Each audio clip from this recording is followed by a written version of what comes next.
Hello everyone, and welcome back to my channel. My name is Colleen, and today I'm going to work on a couple of sheet pan meals.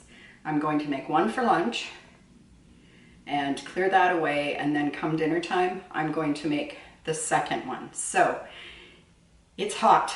It's hot outside. It's going to be 29 degrees today, which is it's somewhere around the high 80s, but I have my air conditioner on, and so I thought as long as it's going to have to work all day long anyway, I might just as well have the oven on, cooking us good hearty meals for today. So we're going to start off with a lunchtime. It could definitely be a dinner meal as well, but a lunchtime sausage and pepper bake. And it all happens on a sheet tray. I'm going to do it in real time so that you can see it doesn't take a lot of time. The preparation is the biggest amount of time. And I'm going to gather up the ingredients for the sausage pepper bake, and I will be right back after this.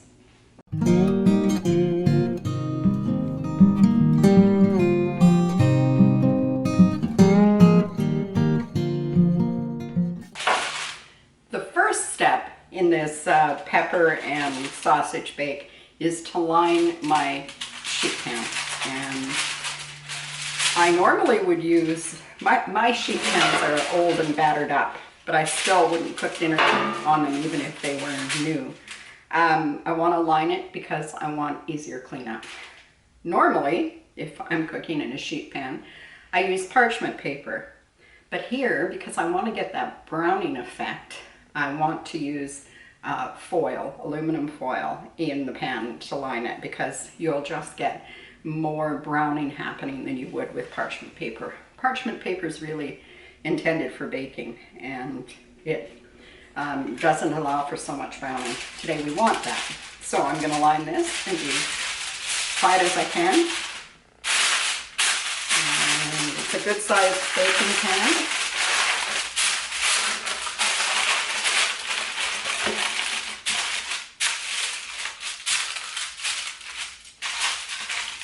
Okay, I've got the pan lined. I'm just going to push it aside and we'll get started on the peppers and onions for this. And I'm just going to put them once they're cut. These have all been washed. Once they've been cut, I'm just going to put them directly on the sheet tray. And then we'll work with them from there, so we're not dirtying extra dishes if we don't have to. And I just cut the tops off. I'm going to take the seeds and membrane out because we don't need them in our dish for sure. I'm going to take the pieces of pepper tops and I'm going to add them too. And for this dish, I'm going to use some colorful peppers. I've got one yellow, one red, and one green pepper. But you could use whatever color you happen to have in the fridge. This is just to make it brighter. If I didn't have the different colors, I would use all green, all orange, whatever I had. And that brings me to the onion. Now, if you have a large purple onion in your cupboard or in your fridge, definitely use that because it'll add to the color of the dish. Today I didn't have a purple onion. I have this one, I think is a Walla Walla, and I'm just going to happily use it as well. So they're a good tasting onion. In fact, we can get so many different kinds of onions these days that it seems a shame not to try them out and use them for their strengths. And this Walla Walla is just a good all-around onion for the kind of thing we're doing today, which is sheet pan in the oven. Now, I'm going to tell you right now, but I'll add the recipe to the description box below, so you don't have to keep Not that I mind if you watch my videos over and over, but you don't have to. Just go to the description box below and you'll find the recipe there. Also, I have already set the oven to 425 degrees because we want this meal to be ready in 35 minutes. So because we're using a pre-cooked sausage, we can get away with that. And let's just get this top cut, get rid of that. And there we go. We're through the peppers. Now, the onion. I am going to use this entire onion. And it is a pretty big onion. Maybe I'm not going to. It is a big onion. But we do love peppers and onions at our house, so I think I will go ahead and use it all. It is one of our favorite combinations, and I always know I can get my husband to snoop in the kitchen and see what's for dinner if he can smell peppers and onions cooking, because he's a huge fan of that combination. Now, I'm just going to cut this onion down. I know this is probably noisy. I should have gotten a towel. I bet you I'm clinking around a lot today because I just simply want to show you how quick and easy this lunch can be. How you can bring it all together. It's all pretty healthy stuff, and we can bring it together pretty darn quickly. So we'll get the onions on there. I'm just putting everything in a pile so far. And now I have, for my pepper, I have a double smoked farmer's sausage. I don't know if this is a brand that you can get where you live, but this is a brand that we really enjoy. And I am just going to cut these into about 1/4 inch rounds. They're all pre-smoked already, or pre-cooked, so we don't really have to worry about cook time on them. And these are well marbled with fat, so they cook down really nice and make a really super tasty sauce with all of the moisture that comes out of the peppers and onions. And this is definitely enough food to feed at least 4 people for lunch. So you can imagine if you're having company, this is a great meal to serve with company for a lunch. I got something over here making some racket. I think it's the olive oil. Just about to the end of the sausage. And onto the sheet pan it goes. Now, the last thing I'm going to add on here, and you sure don't have to, but I'm going to add a couple of cloves of garlic. If you don't like garlic or it doesn't sit well with you, then by all means, take it out. But we happen to use a lot of garlic in our house, and this is a dish that's really suited to this. I'm going to use garlic 2 ways, in fact. I'm going to use a little powdered garlic because it just adds a different depth of flavor, I think. And I'm going to chop this really roughly. If I leave it in whole cloves, I'll never see it again because my husband picked them all off the pan when he's picking for himself. He loves garlic, especially if it's been roasted in the oven. Now, I'm going to get rid of that. And I'm going to bring this sheet pan over here. And I am going to add the rest of the ingredients. So, this is just the saucy part.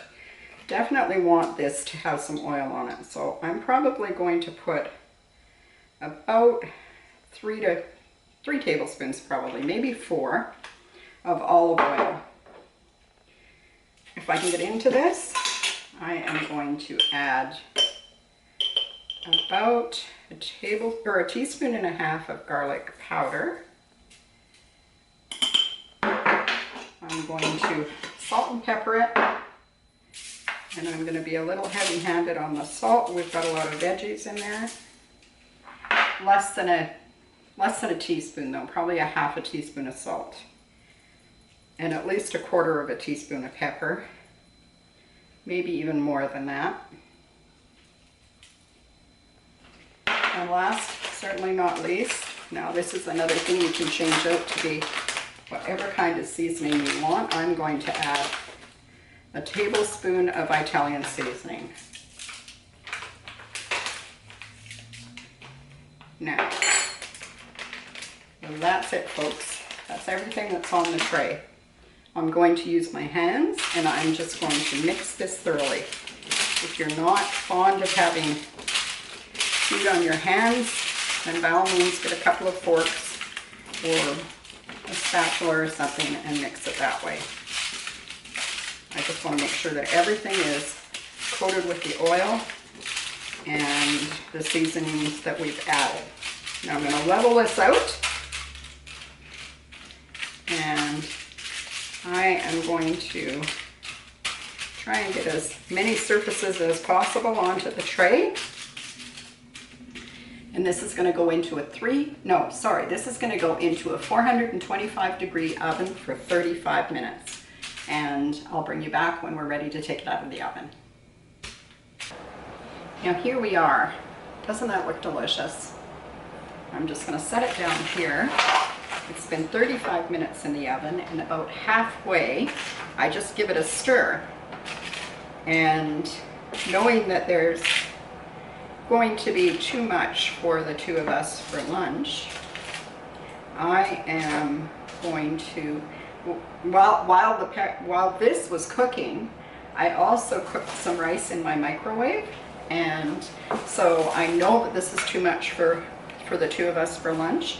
So I will also be doing up some little tinfoil containers. I'll put rice in the bottom, and then I'll add the pepper and sausage mixture to the top of it. And these will go, little lids go on them. I'll write on the lids first, and then I can freeze these, and my husband, who's a long distance truck driver, can take them in his truck for his lunches or for his dinner. He's got a little kind of an oven, a little box that plugs into the cigarette lighter that he puts the frozen dinners into, and he can then have a hot meal while he's out on the road, so it works really good. So right now I'm going to show you how we dish this up for our lunch. I've just got 2 pieces of toast, or 2 pieces of bread in the toaster, and I'm just going to serve the mixture on top of the toast. So, and I am going to add a little bit of butter to my toast just to soften it up a little bit. It will help it to soften up a little bit, because this is one of those meals we're going to eat with a knife and a fork. But you could serve it however you like. You could serve it as we're going to over rice, or you could just serve it like this for lunch. So I'm just going to gather it up, add it to the toast, and there we have a very hearty lunch for 2 people with leftovers. And you were with me for the whole thing, so you know, except for the cooking time, you know how much time this took. So that's what's for lunch today. And you know, in a few hours I'm going to be back, and we are going to make what's for dinner today. So don't go away. Okay, folks, I'm back again, ready to work on dinner, and it's a treat to be able to do these things that are quick and easy and that are full of flavor. They go onto the sheet trays and into the oven. Right now we're going to make a, it's more like a fall dish almost, but here we are in the early summer and I'm going to make it anyway just because it's simple. The house is already warm, the oven's been on for lunch, so you'll hear my my air conditioner running in the background, I feel like, but real life, right? So this dish is going to involve a sweet potato and some Brussels sprouts and tomatoes, and I'm going to get started peeling and peel that sweet potato. I want to do all of this in real time so that you can see really how much time it takes to put these dishes together. And you could almost follow along if you had everything gathered up in advance, but you don't have to worry about that because I put all of the recipes in the description box below, or I put a link to a recipe if it's not my own recipe.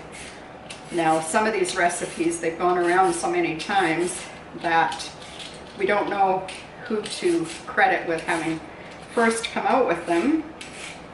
So we always try, though, I always try to make sure that credit is being given where it's due, because it's important to recognize that people have come up with these things on their own, but that's not always possible, and we just do the best that we can. So if I know where it comes from, you'll find it below. Anyway, I'm going to take this sweet potato and I don't know why they have to be so hard. So I'll wrestle with this a little bit.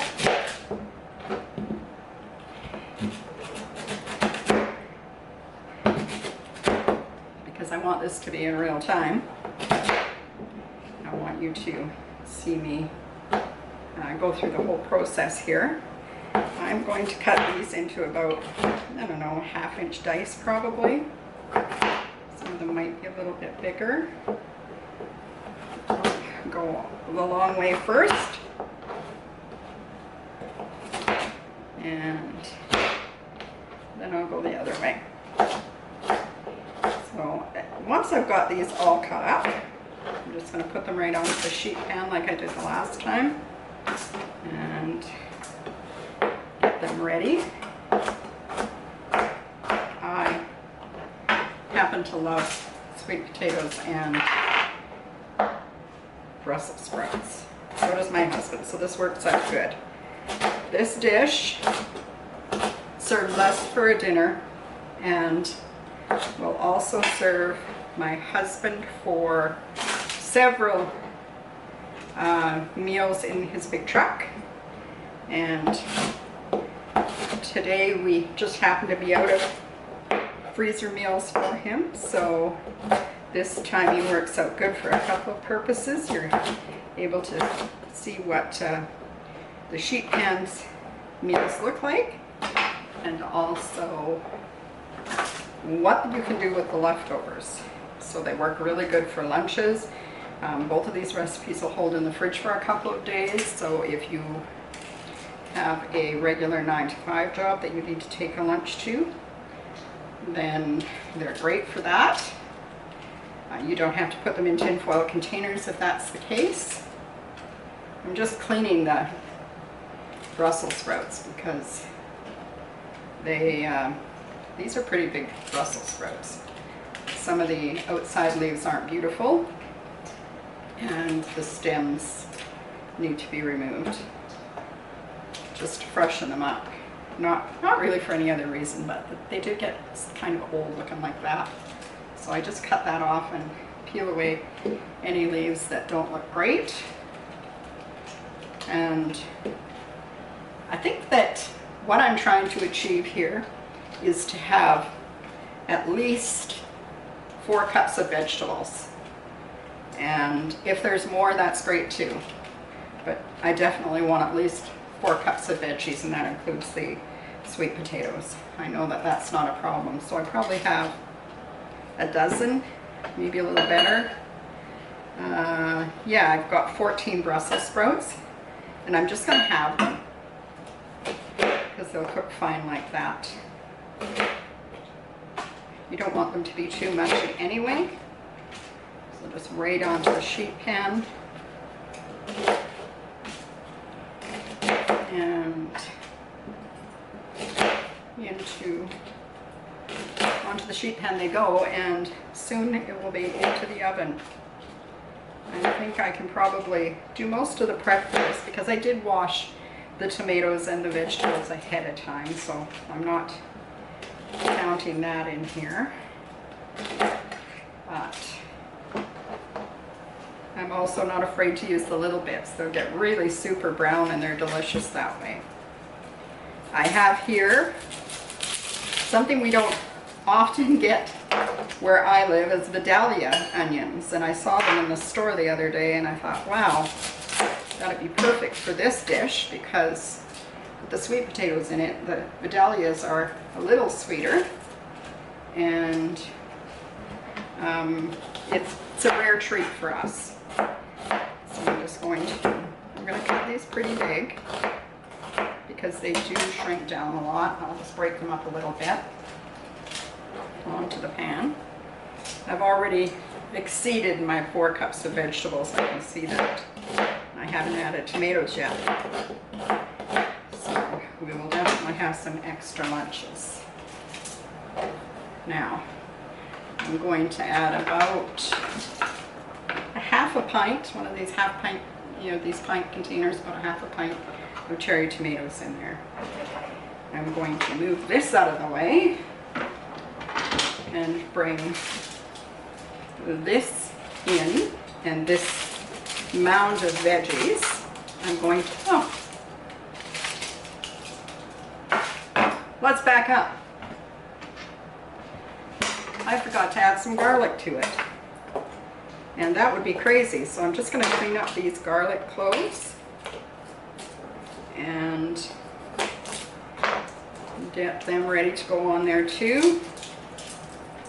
Some of them want to release on their own.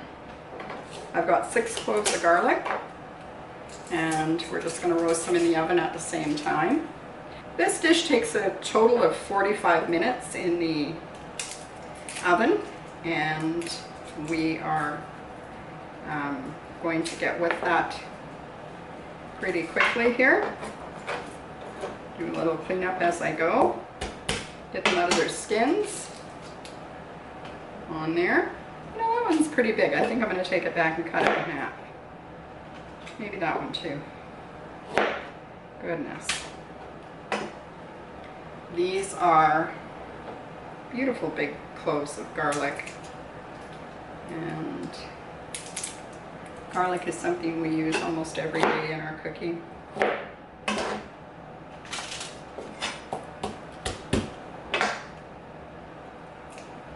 Boy, this guy doesn't want to come out of his little safety jacket.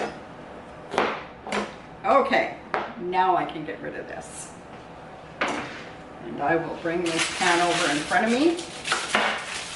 And I have this sheet pan lined with tin foil. No, aluminum foil. Tin foil is a really old-fashioned word to be using around here. So I see some of these onions are still pretty big. I'm going to break them up as I go. I am going to add about half a teaspoon of salt and a good amount of black pepper. And now I'm going to add about about 4 tablespoons of olive oil. And this is a good extra virgin olive oil. I'm going to use my hands and just massage that stuff in. And I'm going to lay these out. I'm not quite done yet. I'm going to make, I have on this plate right here some chicken breasts. Normally I only put 6, but there was only 7 in the package, so I thought I'll do them all. And I'm aware that I'm challenging myself not just to a dinner but for some lunches as well, leftovers for the following day.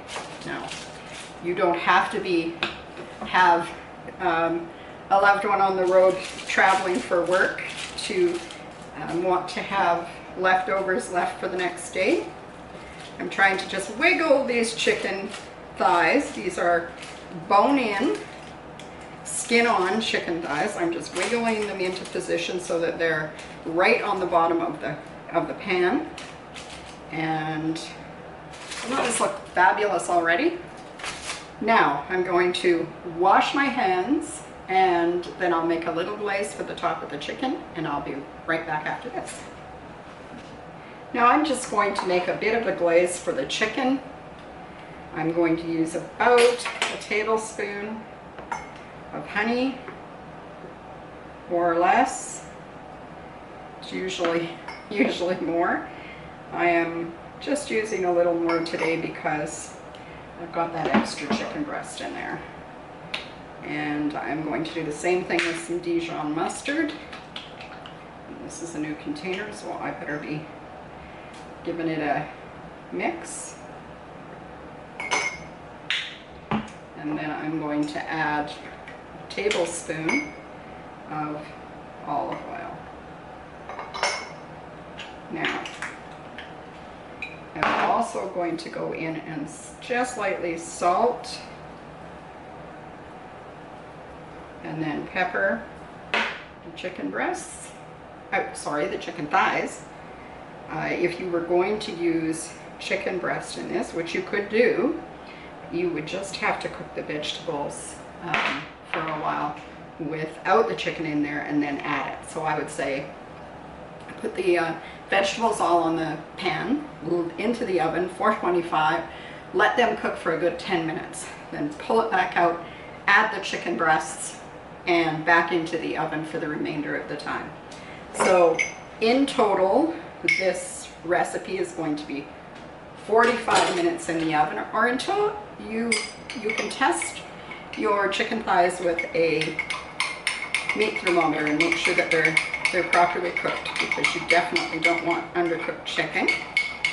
But this makes the most amazing flavor because the drippings from the chicken goes down into the vegetables and flavors them, and so does this. Oh my, I got a piece of pepper. Sorry about that, folks.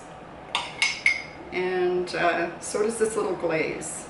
It also makes its way down in and mixes in with all the other ingredients in the bottom of this sheet pan.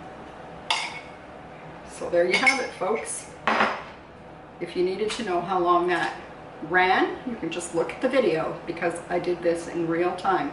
This is going into the oven for 35 minutes to start.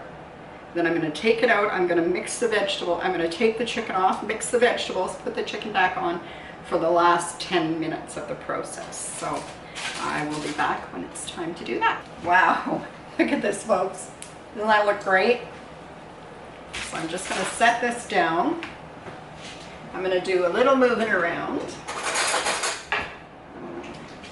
I am going to grab a set of tongs, and I'm going to pull this chicken out and onto a plate like this so that I can stir these vegetables. Now, you wouldn't have to take the chicken out, I guess, if you didn't want to, but I want to be able to stir everything. Now, just make sure that it's getting turned. Oh, the potatoes are pretty much done. I think most of this is pretty much done. It's just the chicken that needs a little extra time. and the Brussels sprouts maybe. Now I've moved them around and I'm going to put them back in. I may, because I see the chicken is getting quite brown on the top, I am going to add a piece of foil over top of the chicken for the last 10 minutes. Whoops, pulled the skin right off that guy, who seems to be wrestling me. And make room on the pan. There we go. Just gonna grab the foil. Whoops. Well, hopefully I'm gonna grab the foil. Oh yeah, look at that. And I'm just gonna cover the pan and back into the oven for 10 more minutes, and then this is going to be ready. How easy is this? Oh my gosh, everybody, this smells so delicious. I'm just going to peel back the foil. Got a little stuck bit there. And look at this. This looks fantastic. I'm really excited for this dish. Now, I'm just going to plate up a little bit so that you can see what it looks like when it's plated up. I'm going to put some vegetables on here. And love it. I love the veggies. And then this piece of chicken. And we'll get some of those drippings off the bottom of the pan. I can smell the mustard in it, which smells delicious. This is too hot to eat, but I couldn't help but show it to you anyway. Doesn't that look fantastic? Everything smells so good, and it's perfectly cooked. I tested the meat with a thermometer to make sure that it was good. This is what's for dinner for me tonight because my husband isn't home. He's on the road now. So the rest of this dinner will not go bad, I can promise you that. I'm going to put it into the tinfoil containers that Gino can take in his big truck. He's got a little cooler to keep everything cold, and then a little oven box. It's like a little, it eats your lunch. And these little metal trays work perfectly for that. So I fill them up, I write what's on top of them, and put them into the deep freeze. I know that he's working hard to be home late tonight, but he might not make it tonight. So in the morning on his way through, he can stop by the house, grab a couple of these containers out of the freezer, and he's good for dinners for a couple of days. So I am just going to get on with doing this. I hope that you've found these sheet tray meals to be useful to you, these recipes, which will be down below in the description box. And I would be excited to share some more with you. If you're interested in some more, let me know in the comment section if you'd like to see more. I've got a couple that might be considered a little higher end than these ones, although I think this is a spectacular dish. And I would look forward to eating this and serving it to guests, to company that would come for dinner. So folks, I so appreciate all your comments and keeping up with me and cheering me on. I'm happy to be continuing to do this and bringing you ideas and dishes that you ask for or that I can come up with. And I'm looking forward to seeing you again very soon. And in the meantime, take care, everybody. Bye-bye.